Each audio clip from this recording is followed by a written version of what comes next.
အားလုံးပဲမင်္ဂလာပါ Regafi Channel ကနေပြန်လည်ကြိုဆိုလိုက်ပါတယ်မော်နီကာဟာတခုလက်မိခင်တူဖြစ်ပြီးတားဖြစ်သူအိုင်ဆီယာကိုအဆအရာရာဂယူးဆိုင်ပြုစုလာခဲ့သူပါအခုတော့သူမရဲ့သားလေးဟာစစ်တပ်ကတော်အကယ်ဒမီတက်ဖို့အတွက်အိမ်ကနေခွဲခွာရတော့မှာဖြစ်ပါတယ်တားဖြစ်သူကကျွန်တော်လူကြီးဖြစ်နေပြီကိုဂယူးဆိုင်တက်နေပြီလို့ပြောပေမဲ့မော်နီကာအတွက်တော့သူမရဲ့တူသီးသောသားလေးကိုလွတ်လိုက်ရမှာစိုးရိမ်နေသေးပါဒါပေမဲ့အာဆီယာကလည်းသူ့ရဲ့မိခင်ကိုအထီးကျန်မနေသေးချင်ပါဘူးအဲ့ဒီအတွက်သူ့အမေအနားမှာအဖော်မွန်ကောင်းတယောက်လောက်ရှိတင်ပြီလို့တိုက်တွန်းသွားခဲ့ပါတယ်မော်နီကာရဲ့အရင်းနှီးဆုံးတငယ်ချင်းလိုင်လာကလည်းဒီအတိုင်းပါပဲအိမ်တော်ကွဲသွားတာ3နှစ်ရှိပြီဖြစ်တဲ့မော်နီကာကိုအပြင်လောကသစ်နဲ့ထိတွေ့ဖို့အမြဲတိုက်တွန်းတတ်ပါတယ်မော်နီကာကတော့ငါ့မှာဖျားသခင်နဲ့တားလေးရှိရင်ပြည့်ပြည့်စုံပြီလို့ညှင်းဆိုလေးရှိပေမဲ့လိုင်လာကတော့လက်မလျှော့ပါဘူးနောက်ဆုံးမှာတော့မော်နီကာတယောက်တငယ်ချင်းရဲ့တိုက်တွန်းမှုကြောင့် online dating app တစ်ခုပေါ်မှာ profile ဖွင့်ပြီးကန်ဆန်းကြည့်ဖို့ဆုံးဖြတ်လိုက်ပါတော့တယ်။တစ်ဖက်မှာတော့အန်တိုနီဆိုတဲ့အမျိုးသားတယောက်ဟာ dating app တွေကိုအသုံးပြုပြီးအမျိုးသမီးတွေကိုအမဲလိုက်နေသူပါ။သူဟာတိုနီတာဆိုတဲ့အမျိုးသမီးတဦးနဲ့ချိန်တွေ့ပြီးထိုးသားတဲ့စကားလုံးတွေနဲ့အရေးဖြော်လိုက်ပါတယ်။တိုနီတာဟာအန်တိုနီရဲ့လက်ကွက်ထဲမှာကြာဆင်းသွားပြီးနှစ်ယောက်သားဟိုတယ်တစ်ခုကိုရောက်ရှိသွားတဲ့အခါမှာတော့အန်တိုနီရဲ့တကယ်မျက်နှာဖုံးကွာကျလာပါတော့တယ်။အန်တိုနီဟာအလိုမတူပဲအကြမ်းဖက်ဖို့ကြိုးစားရာကနေတိုနီတာကိုလဲပင်းညစ်ပြီးရရဆက်ဆက်တက်ဖြတ်လိုက်ပါတော့တယ်။မော်နီကာဟာသူမရဲ့အလုပ်တွေကြားထဲမှာအန်တိုနီနဲ့စာတွေအပြန်အလှန်ပို့ဖြစ်နေပါတယ်။တစ်ဖက်မှာလည်းအန်တိုနီကမော်နီကာကိုသူ့ရဲ့ကြော်ကွင်းထဲကိုတွတ်သွင်းဖို့အကွက်ချနေပါပြီ။မော်နီကာဟာလိုင်လာကိုသူမ dating app သုံးနေပြီဖြစ်ကြောင်းနဲ့ကြောက်ခဲတွေကြားထဲမှာစိတ်နှပွင့်တွေ့နိုင်မလားဆိုပြီးတော့ရေမောပြောဆိုနေပါတယ်။မော်နီကာတယောက် online မှာတွေ့ထားတဲ့အန်တိုနီနဲ့စကားပြောရတာတော်တော်လေးအဆင်ပြေနေပါပြီ။သူကလူငယ်လေးဖြစ်ပေမဲ့မော်နီကာကိုအရန်ကယူဆိုင်ပြသလိုတစ်ဖက်မှာလည်းအဝေးမှာနေတာဖြစ်တဲ့အတွက်မော်နီကာအတွက်တော့လုံခြုံမှုရှိတယ်လို့ခံစားနေရပါတယ်။တငယ်ချင်းဖြစ်သူလိုင်လာကတော့လူငယ်ဆိုတော့ကောင်းပါပေါ့ဆိုပြီးစားနောက်နေပေမဲ့မော်နီကာကတော့အေးအေးဆေးဆေးနဲ့နားလည်မှုရှိတဲ့အချက်မျိုးကိုပဲရှာဖွေနေတာပါ။ဒါပေမဲ့တားဖြစ်သူအိုင်ဒီယာကတော့ dating app တွေပေါ်မှာလည်းလူသက်သမားတွေရှိနိုင်တဲ့အကြောင်းကိုဖုန်းနဲ့သတိပေးရှာပါတယ်။တစ်ဖက်မှာတော့ရဲဌာနကတိုနီတာရဲ့အလောင်းကိုစစ်ဆေးနေပါတယ်။တေဆုံးသူဟာလေဘင်းညစ်သက်ခံထားရတာဖြစ်ပြီးလူသက်သမားဟာသူမကိုဈေးဝယ်တွန်းလဲတဲ့ထည့်ပြီးဇာဆွန့်ပစ်သွားတာပါ။စုံတော့မော်ဒီနိုကတော့ဒါဟာသွေးလူသက်သမားတယောက်ရဲ့လက်ချက်ဖြစ်နိုင်ကြောင်းနဲ့နောက်ထပ်သားကောင်တွေမရှိအောင်အမြန်ဆုံးခြေရာခံဖို့ကြိုးစားနေပါတယ်။ဒါပေမဲ့လူသက်သမားအန်တိုနီကတော့သူ့ရဲ့ပုံမှန်အလုပ်ခွင်မှာဘာမှမဖြစ်သလိုပြန်လည်ဝင်ရောက်နေပါပြီ။နောက်ထပ်သားကောင်တွေကိုပိုက်ကွန်ထဲကိုသွင်းဖို့အကွက်ချနေတယ်ပါ။အန်တိုနီဟာမော်နီကာနဲ့စကားပြောတဲ့အခါမှာတော့ဘာသာရေးကိုရိုသေကိုင်းဆိုင်တဲ့လူရည်မွန်တယောက်လိုဟန်ဆောင်ထားပါတယ်။အမေကအမြဲဆုံးမခဲ့တာကျွန်တော်အတွက်ယုံကြည်ခြင်းကအရေးကြီးတယ်ဆိုတဲ့စကားတွေနဲ့မော်နီကာရဲ့ယုံကြည်မှုကိုရယူထားပါတယ်။မင်းအတွက်ငါရဲ့ dating app ကိုတောင်ဖြတ်လိုက်ပြီလို့အန်တိုနီကပြောတဲ့အခါမှာတော့သူမဟာတိတ်ကိုပျော်ရွှင်သွားခဲ့ရပါတယ်။ဒါပေမဲ့တကယ်လက်တွေ့မှာတော့အန်တိုနီဟာတခြားအမျိုးသမီးတစ်ယောက်နဲ့ထပ်မံချိန်တွေ့နေပြန်ပါတယ်။ဒါပေမဲ့အဲ့ဒီအမျိုးသမီးကသူ့ရဲ့အကွက်ထဲကိုမဝင်ပဲရှင်ကဖះเจ้าတက်မဲ့ရုံမျိုးမဟုတ်ပါဘူးလို့ပြောပြီးထွက်သွားတဲ့အခါမှာတော့အန်တိုနီရဲ့ဒေါသကပေါက်ကွဲလာပါတော့တယ်။သူဟာညှင်းပယ်ခံရတာကိုမလိုလားသူဖြစ်ပြီးသူ့ရဲ့စိတ်မနှံ့တဲ့ဒေါသတွေကိုမော်နီကာစီမှာအပြေရှာဖို့ဆုံးဖြတ်လိုက်ပါတယ်။မော်နီကာရဲ့မူကြိုကျောင်းမှာတော့ကျောင်းသားလေးရေတွေကတခြားကလေးတွေကိုရမ်းမှုနေပါတယ်။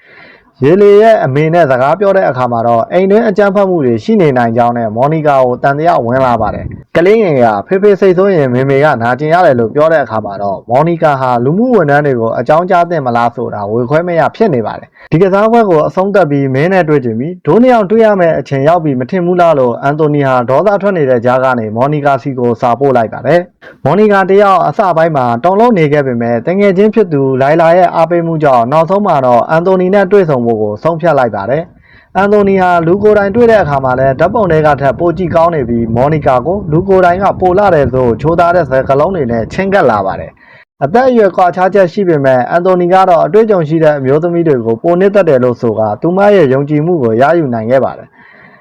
နှစ်ယောက်သားဘီယန်နာအစားအစာစားရင်စကားဆမီပြောဖြစ်ကြတဲ့အခါမော်နီကာဟာအန်တိုနီရဲ့အကြောင်းကိုပိုသိကျင်လာပါတယ်။အန်တိုနီဟာမော်နီကာရဲ့တန်နာခယူနာအထိတ်ကိုရယူဖို့အတွက်သူ့ရဲ့သားလေးငယ်ငယ်နဲ့တေဆုံးသွားခဲ့ဘူးကြောင်းနဲ့သူ့ရဲ့ချစ်သူအောင်စကိုင်းကလည်းရုတ်တရက်တေဆုံးသွားခဲ့ကြောင်းကိုဝမ်းနည်းစရာပုံမြင်တွေလိုလောက်ကျန်ပြောဆိုပါတော့တယ်။မော်နီကာကတော့သူ့ကိုတကယ်ဘဝမှာကန်ဆိုးမိုးပေါင်ကြားနေတဲ့လူရည်မွန်တယောက်လို့ထင်မှတ်ပြီးသူ့အပေါ်ပို့လို့တောင်စာနာစိတ်တွေတိုးလာပါတော့တယ်။အန်တိုနီဟာမော်နီကာနဲ့ပုံနီးဆက်ဖို့အတွက်ပရိယယ်တွေတောင်းလာပါတယ် သူဟာဟိုတယ်မှာအခမ်းမရတော့ဘူးလို့အကြောင်းပြပြီးမော်နီကာရဲ့အိမ်မှာပဲလာအိပ်ဖို့ကြိုးစားပါတယ်မော်နီကာကတော့ရှေးရိုးဆွဲဆန်တဲ့သူဖြစ်တဲ့အတွက်အဲ့ရပေါ်မှာအတူမအိပ်ပဲဆိုပါပေါ်မှာပဲအိပ်ဖို့ခွင့်ပြုလိုက်ပါတယ်မော်နီကာဟာသူ့ကိုချစ်သူတယောက်လိုသတင်ခံစားလာရပြီးနှစ်ယောက်သားရဲ့ဓာတ်ပုံလေးကိုတော့တားဖြစ်သူစီပို့လိုက်ပါသေးတယ်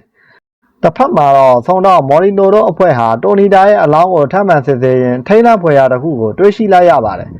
အလောင်းမှာပါဝင်နေတဲ့ DNA တွေအရ